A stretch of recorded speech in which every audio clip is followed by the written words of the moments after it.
नमस्कार, मी श्रद्धा. आपण पाहत आहात अमरावती सिटी न्यूज. मित्रांनो, अमरावती महानगरपालिका निवडणुकीच्या पार्श्वभूमीवर आज भाजपकडून महाराष्ट्राचे मुख्यमंत्री देवेंद्र फडणवीस यांचा भव्य रोड शो आयोजित करण्यात आला आहे. मात्र या रोड शो आधी शहरातील विविध प्रमुख रस्ते, चौक आणि वस्त्यांमध्ये मुख्यमंत्री देवेंद्र फडणवीस यांचे मोठमोठे बॅनर आणि पोस्टर्स झळकताना दिसत आहे. येथेच एक मोठा प्रश्न उपस्थित होत आहे की हीच महानगरपालिका एखाद्या गोरगरीब नागरिकाने दुकानासमोर फलक लावला, पाटी टाकली किंवा थोडेसे अतिक्रमण केले तर तत्काळ कार्यवाही करते. मग आज शहरभर लावलेल्या या राजकीय बॅनरवर महानगरपालिका गप्प का? मित्रांनो, अतिक्रमण विभागाची तत्परता सर्वसामान्यांसाठीच असते का? राजकीय पक्षांसाठी नियम वेगळे असतात का? भाजपाने हे बॅनर लावण्यासाठी मनपाकडून अधिकृत परवानगी घेतली आहे का? यासाठी कोणताही टॅक्स भरलेला आहे का?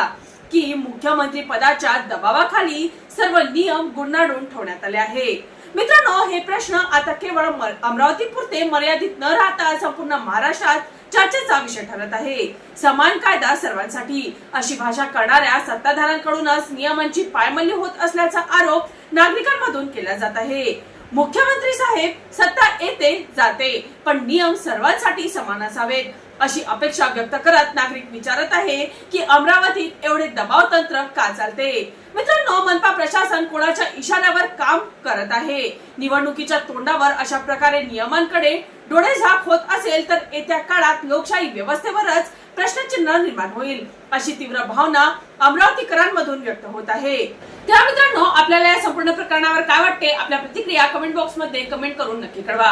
बातमी आवडल्यास आपल्या मित्रपरिचितांच्या व्हॉट्सअप ग्रुप मध्ये नक्की शेअर करा. चला तर मित्रांनो, पुन्हा भेटूया नवीन बातमीसह.